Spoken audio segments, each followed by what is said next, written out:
салому дуруди бепоён ба кулли мухлисони барномаи дар шабакаҳои иҷтимоӣ. Фирдавси Хурсанд топ хабарҳои варзиширо мегӯяд. оғоз мекунем.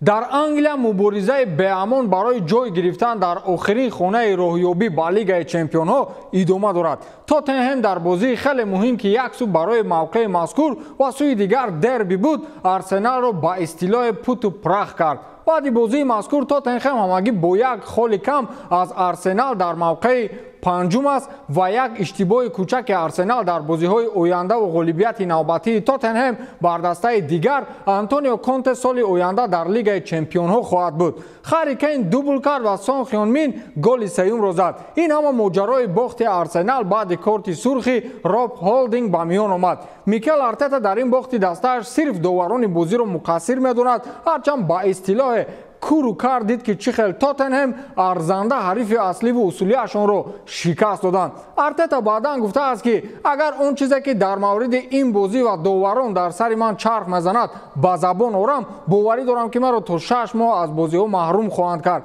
Ман дурӯғ гуфта наметавонам. Аз ин рӯ маро маҷбур накунед ки дар мавриди андешаам ҳарф занам. ман аз бозигузории футболбозонам тамоман малол нестам ва ҳатто аз онҳо ифтихор мекунам. мехоҳам ки довар як бори дигар такрори хулосаҳояшро тариқи навор тамошо кунад ва шармандагии худро иқрор шавад. ин хел бозии зеборо куштанд, гуфтааст Микел Артета. дар таърихи дербии мазкур ки қариб ба 200 бозӣ наздик шуд, Тоттенҳем ҳамагӣ 7 маротиба аст ки Арсеналро бо ҳисобҳои аз 3-0 боло шикаст медиҳад. 3-0 3 маротиба солҳои 1923, 1954 ва 1960, 3 маротибаи дигар 5-0 солҳои 1901, 1911 ва 1983 ва як маротибаи дигар бо ҳисоби 5-1 шикаст додааст. хулас дар пешгӯиҳо барои мавқеъ гирифтан дар хонаҳои Лигаи Чемпионӣ Тоттенҳемро бартарият медиҳанд. Арсенали бечора ба гумонам боз дар Лигаи Чемпионҳо нест. Арсенал феълан тақдираш дар Лигаи Чемпионҳо ба таърихи интизориҳои ҳазрати Яъқуб бар Юсуф монандӣ дорад.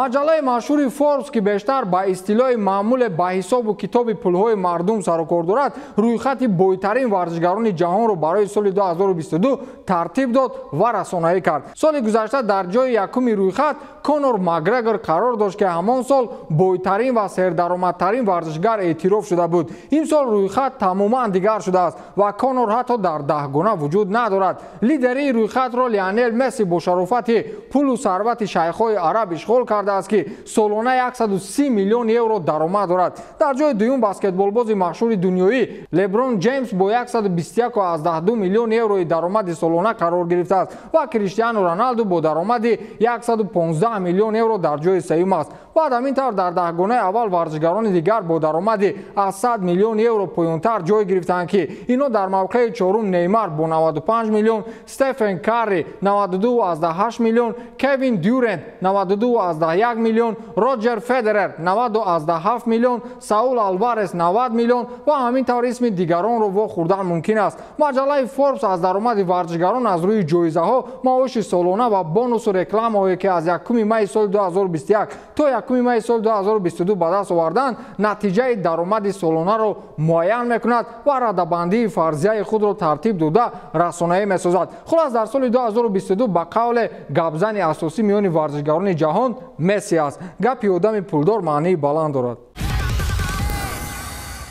Реал Мадрид имшаб ба назарам ба кадом дастаи дарси футбол ёд медод. ё Леванте Асад дастаи суст аст ва ё Реал воқеан супердаста аст. хулас футболбозони Реал миёни худ бозии касе бисёр гол занад мегузарониданд ва дар ин бозӣ Винисиус Ҷуниор баранда шуд ки яку якбора хетрик кард. Бензема ҳам як гол зад, Родри ҳам як гол зад ва муаллифи голи дигар ки якум зада шуд дар иҷрои Ферлан Менди буд. бо ин ғалаба дастаи Реал аз рӯи омор дар 12 бозии охири Ла Лига дар 10 тоаш голӣ баромад ва дар 2 тои дигараш аз ҷониби дастаҳои Атлетико ва Барселона шикаст хӯрд. ҳуҷумкори ин даста Винисиус Ҷуниор бошад дар ин бозӣ аввалин хетрики худро дар масири фаъолияташ ба қайд гирифт ва ҳамчунин як паси головар барои Карим Бензема низ муҳайё сохт ки Бензема онро бо зарбаи сар дохили тури дарвоза кард. Винисиус Ҷуниор имсол дар чемпионати Испания ба задани 17 гол даст ёфт ки бо ин мавқеи сеюми рӯйхати нишонзанҳои Испанияро баъди 1 го аз пас ишғол кард. дар мавқеи аввал бо 27 7 гол Карим Бензема меистад.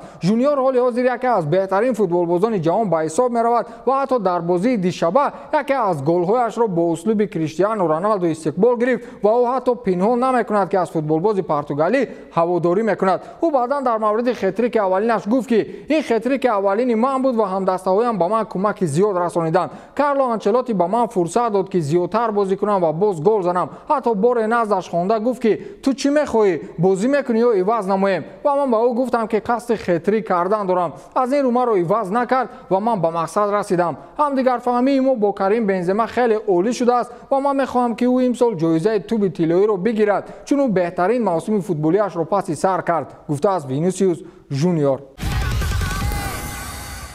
дар бозии Реал муқобили Леванте Карим Бензема ҳам ба партофти хеле олии Винисиус Жуниор ба задани гол даст ёфт ва рекорди таърихиеро ба номи худ навишта кард. Карим Бенземаро ҳеҷ гоҳ ва дар ҳеҷ куҷо ба назари паст нагиред, чун ӯ дуюмин футболбози беҳтарини тамоми таърихи дастаи Реал Мадрид ба ҳисоб меравад. шумо медонед дар ин даста киҳо бозӣ кардаанд? тамоми беҳтарин футболбозони таърихи башарият, аз Роналдои бразилӣ сар карда то Зидану, Дэвид Бекхему, Роберто Карлосу, Алфредо Ди Стефанову ва ғайраҳо казоҳои дигар. дар миёни ҳамаи ҳамин футболбозон Карим Бензема дуюмин бозингари баъди Криштиану Роналдо мебошад ки аз дигарон зиёд гол задааст. голи дирӯза дар карьераи пироҳани шоҳона доштанаш 323 ба ҳисоб меравад ва бо ин нишондод ӯ собиқ бозигари Мадрид Раулро пушти сар гузошт. ҳамакнун Карим Бензема бо 323 гол дар ҷои дуюми рӯйхати беҳтарин нишонзанҳои таърихи даста ва Криштиану Роналдо 450 гол дар садри рӯйхат қарор дорад. аслан Раул ҳам шумораи голҳояш бо 323 мерасад,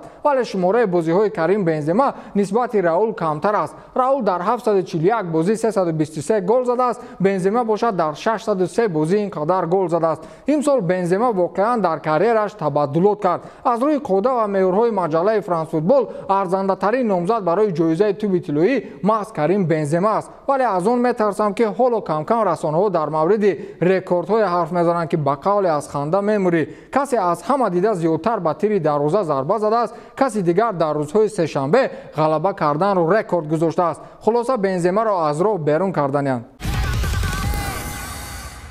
Харри Кейн футболбози машҳури Тоттенҳем рекорди навбатиеро дар фаъолияти худ навишта кард. гап сари ду голи охири ӯ муқобили дастаи Арсенал меравад ки дар дербии хеле тезу тунд ӯ тавонист як гол тариқи пеналти ва як голи дигар аз бозӣ ба самар расонад ва бо ин аз 14-умин голаш дар таърихи бозиҳои дербии Арсеналу Тоттенҳем истиқбол бигирад. бо ин футболбоз ҳамакнун унвони беҳтарин футболбози дербии шимоли Лондонро сазовор шуд. дар таърихи бозиҳои ду дастаи мазкур ҳеҷ аз футболбози тарафайн ба задани чунин шумори гол даст наёфтааст. дар ин баробар дар кулли бозиҳои дастаҳои Лондон низ Харри Кейн ҳоло бо 41 гол дуюмин футболбози беҳтарин ба ҳисоб меравад ки дар бозиҳои миёни дастаҳои лондонӣ аз ӯ танҳо Терри Анри бо 43 гол пеш аст. ҳоло бошад дар чемпионати Англия ин мавсим Харри Кейн 15 гол задааст ва бо ин нишондод мавқеи чоруми рӯйхати беҳтарин нишонзанҳои Премер-лигаи Англияро соҳиб шудааст. ба ҳамин тамом, то дидор, хайр.